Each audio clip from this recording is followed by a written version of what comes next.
जय श्री कृष्णा, जय श्री महाकाल। आप सभी का हमारे चैनल में हार्दिक स्वागत है। आज आप सुनेंगे मार्गशीर्ष मास महत्तम बृहस्पतिवार व्रत पूजन विधि तथा कथा। आइए पूजन विधि श्रवण करते हैं। बृहस्पतिवार को जो भी स्त्री पुरुष व्रत करे उनको चाहिए कि वह दिन में एक ही समय भोजन करे, क्योंकि बृहस्पतेश्वर भगवान का इस दिन पूजन होता है। भोजन पीले चने की दाल आदि का करे, परंतु नमक नहीं खावे और पीले वस्त्र पहने, पीले ही फलों का प्रयोग कर पीले चंदन से पूजन करे। पूजन के बाद प्रेम पूर्वक गुरु महाराज की कथा सुननी चाहिए। इस व्रत को करने से मन की इच्छाएं पूरी होती हैं और बृहस्पति महाराज प्रसन्न होते हैं तथा धन, पुत्र, विद्या तथा मनवांछित फलों की प्राप्ति होती है। परिवार को सुख शांति मिलती है। इसलिए ये व्रत सर्वश्रेष्ठ और अति फलदायक सब स्त्री व पुरुषों के लिए है। इस व्रत में केले का पूजन करना चाहिए। कथा और पूजन के समय तन, मन, क्रम, वचन से शुद्ध होकर जो इच्छा हो बृहस्पति देव की प्रार्थना करनी चाहिए। उनकी इच्छाओं को बृहस्पति देव अवश्य पूर्ण करते हैं, ऐसा मन में दृढ़ विश्वास रखना चाहिए। पूजन विधि यही संपन्न होती है। आइए अब हम इसकी कथा के विषय में जानते हैं। भारतवर्ष में एक राजा राज्य करता था। वह बड़ा प्रतापी और दानी था। वह नित्य गरीबों और ब्राह्मणों की सहायता करता था। ये बात उसकी रानी को अच्छी नहीं लगती थी। वह न ही गरीबों को दान देती, न ही भगवान का पूजन करती थी और राजा को भी दान देने से मना किया करती थी। एक दिन राजा शिकार खेलने वन को गए हुए थे तो रानी महल में अकेली थी। उसी समय बृहस्पति देव साधु के वेश में राजा के महल में भिक्षा के लिए गए और भिक्षा मांगी। रानी ने भिक्षा देने से इनकार किया और कहा, हे साधु महाराज, मैं तो दान पुण्य से तंग आ गई हूँ। मेरा पति सारा धन लुटाता रहता है। मेरी इच्छा है कि हमारा धन नष्ट हो जाए, फिर न रहेगा बांस और न बजेगी बांसुरी। साधु ने कहा, देवी तुम तो बड़ी अजीब हो। धन संतान तो सभी चाहते हैं, पुत्र और लक्ष्मी तो पापी के घर भी होने चाहिए। यदि तुम्हारे पास अधिक धन है तो भूखों को भोजन दो, प्यासों के लिए प्याऊ बनवाओ, मुसाफिरों के लिए धर्मशालाएं खुलवाओ। जो निर्धन अपनी कुंवारी कन्याओं का विवाह नहीं कर सकते उनका विवाह करा दो।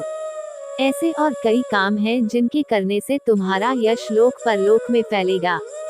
परंतु रानी पर उपदेश का कोई प्रभाव न पड़ा। वह बोली, महाराज आप मुझे कुछ न समझाएं, मैं ऐसा धन नहीं चाहती जो हर जगह बांटती फिरूं।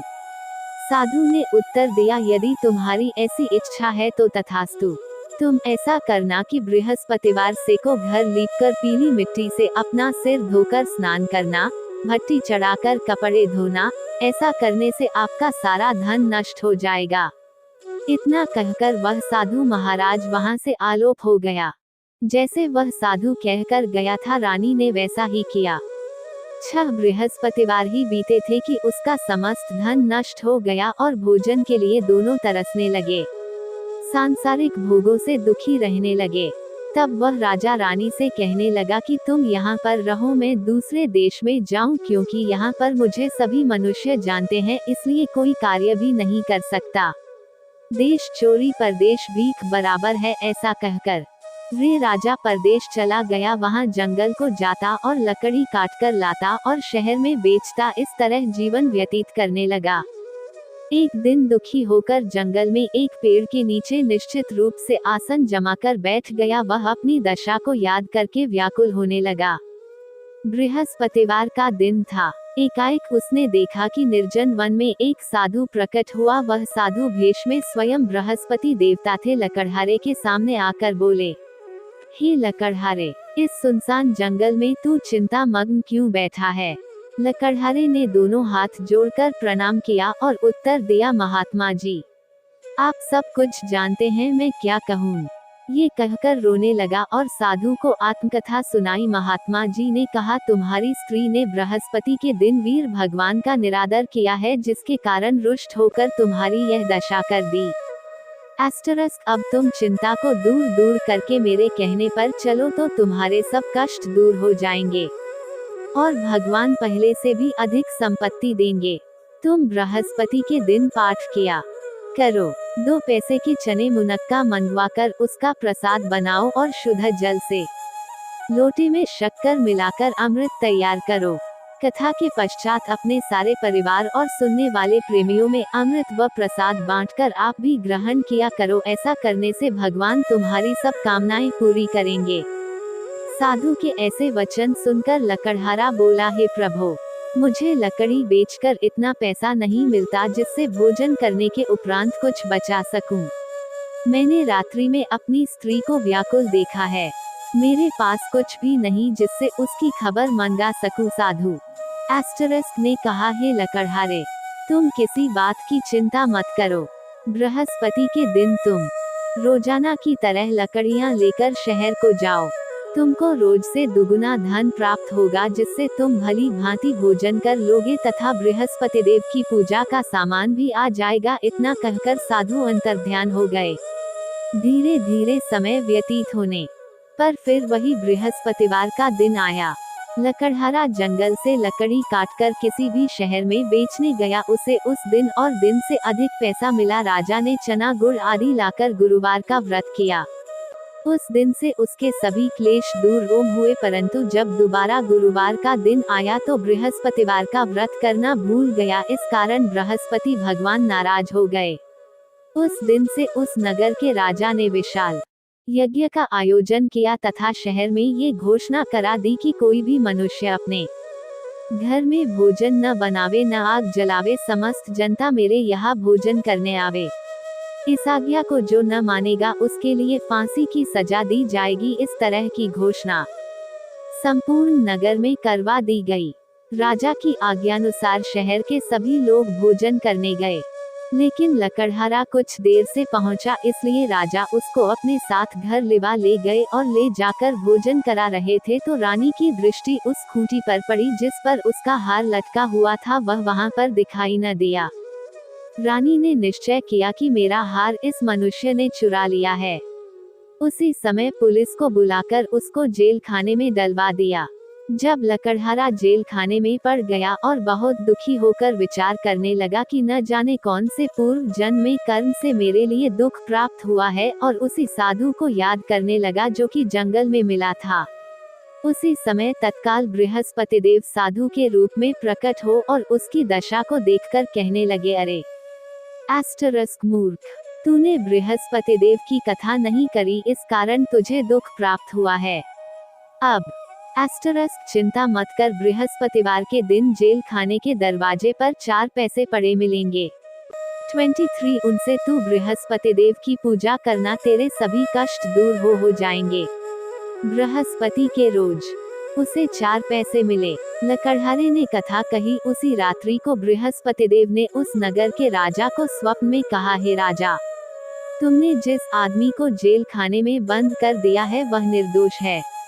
वह राजा है, उसे छोड़ देना। रानी का हार उसी खूंटी पर लटका है। अगर तू ऐसा नहीं करेगा तो मैं तेरे राज्य को नष्ट कर दूंगा। इस तरह रात्रि के स्वप्न एस्टरिस्क को देखकर राजा प्रातःकाल उठा और खूंटी पर हार देखकर लकड़हारे को बुलाकर क्षमा मांगी तथा लकड़हारे को योग्य मुंदरहा वस्त्र आभूषण देकर विदा किया तथा ओम बृहस्पति देव की आज्ञानुसार लकड़हारा अपने नगर को चल दिया।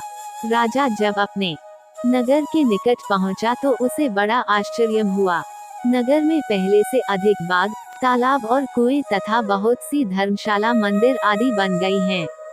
राजा ने पूछा, यह एस्टरिस्क किसका बाग और धर्मशाला है? तब नगर के सब लोग कहने लगे, ये सब रानी और बांदी के हैं। तो राजा को आश्चर्य हुआ और गुस्सा भी आया। जब रानी ने ये खबर सुनी कि राजा आ रहे हैं तो उसने बांदी से कहा कि हे दासी, देख राजा हमको कितनी बुरी हालत में छोड़ गए थे। हमारी ऐसी हालत देखकर वह लौट न जाएं, इसलिए तू दरवाजे पर खड़ी हो जा। आज्ञानुसार दासी दरवाजे पर खड़ी हो गई। राजा आए तो उन्हें अपने साथ लिवा लाई। तब राजा ने क्रोध करके अपनी रानी से पूछा कि यह धन तुम्हें कैसे प्राप्त हुआ है? तब उन्होंने कहा, हमें ये सब धन बृहस्पति देव के इस व्रत ओम के प्रभाव से प्राप्त हुआ है। ओम राजा ने निश्चय किया कि 7 रोज बाद तो सभी बृहस्पति देव का पूजन करते ओम है, परंतु मैं रोजाना दिन में 3 बार कहानी कहा करूंगा तथा रोज व्रत किया करूंगा। अब हर समय राजा के दुपट्टे में चने की दाल बंधी रहती तथा दिन में 3 बार कहानी कहता। एक रोज राजा ने विचार किया कि चलो अपनी बहन के यहाँ हो आवे। इस तरह निश्चय कर राजा घोड़े पर सवार हो अपनी बहन के यहाँ को चलने लगा। मार्ग में उसने देखा कि कुछ आदमी एक मुर्दे को लिए जा रहे हैं। उन्हें रोककर राजा कहने लगा, अरे भाइयों, मेरी बृहस्पति देव की कहानी सुन लो। एस्टरस्क वे बोले, लो हमारा तो आदमी पर गया है, इसको अपनी कथा की पड़ी है। परंतु कुछ आदमी बोले, अच्छा कहा, हम तुम्हारी कथा भी सुनेंगे। राजा ने दाल निकाली और जब कथा आधी हुई थी कि मुर्दा हिलने लग गया, और जब कथा समाप्त हो गई तो राम राम करके मनुष्य उठकर खड़ा हो गया। आगे मार्ग में उसे एक किसान खेत में हल चलाता मिला।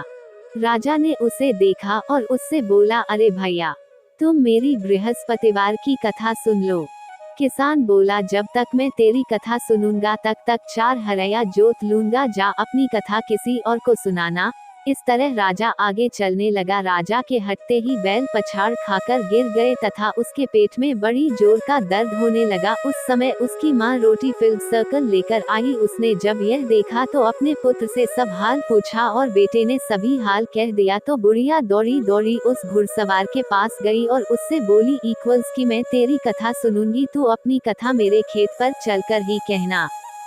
राजा ने बुढ़िया के खेत पर जाकर कथा कही, जिसके सुनते ही वह बैल उठ खड़े हुए तथा किसान के पेट का दर्द बंद हो गया। राजा अपनी बहन के घर पहुंचा। बहन ने भाई की खूब मेहमानी की। दूसरे रोज प्रातःकाल राजा जगा तो वह देखने लगा कि सब लोग भोजन कर रहे हैं। राजा ने अपनी बहन से कहा कि ऐसा कोई मनुष्य है जिसने भोजन नहीं किया हो, मेरी बृहस्पतिवार की कथा सुन ले। बहन बोली, हे भैया, ये देश ऐसा ही है, पहले यहाँ लोग भोजन करते हैं, बाद में अन्य काम करते हैं। अगर कोई पड़ोस में हो तो देखाऊं। वह ऐसा कहकर देखने चली गई, परंतु उसे कोई ऐसा व्यक्ति नहीं मिला जिसने भोजन न किया हो। अतः वह एक कुम्हार के घर गई जिसका लड़का बीमार था। उसे मालूम हुआ कि उनके यहाँ 3 रोज से किसी ने भोजन नहीं किया है। रानी ने अपने भाई की कथा सुनने के लिए कुम्हार से कहा, वह तैयार हो गया। राजा ने जाकर बृहस्पतिवार की कथा कही, जिसको सुनकर उसका लड़का ठीक हो गया। अब तो राजा की प्रशंसा होने लगी। एक रोज राजा ने अपनी बहन से कहा कि हे बहन, हम अपने घर को जाएंगे, तुम भी तैयार हो जाओ। राजा की बहन ने अपनी सास से कहा। सास ने कहा, हाँ चली जा, परंतु अपने लड़कों को मत ले जाना, क्योंकि तेरे भाई की कोई औलाद नहीं है। बहन ने अपने भैया से कहा, हे भैया, मैं तो चलूंगी, कोई बालक नहीं जाएगा। राजा बोला, जब कोई बालक नहीं चलेगा तब तुम क्या करोगी। बड़े दुखी मन से राजा अपने नगर को लौट आया। राजा ने अपनी रानी से कहा, हम निर्वंशी राजा हैं, हमारा मुंह देखने का धर्म नहीं है और कुछ भोजन आदि नहीं किया।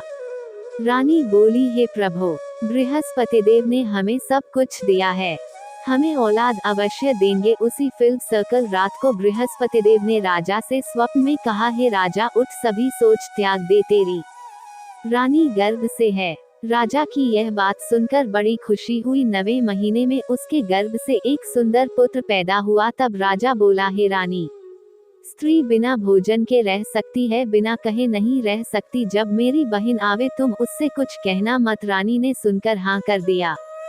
जब राजा की बहन ने ये शुभ समाचार सुना तो वह बहुत खुश हुई तथा बधाई लेकर अपने भाई के यहाँ आई।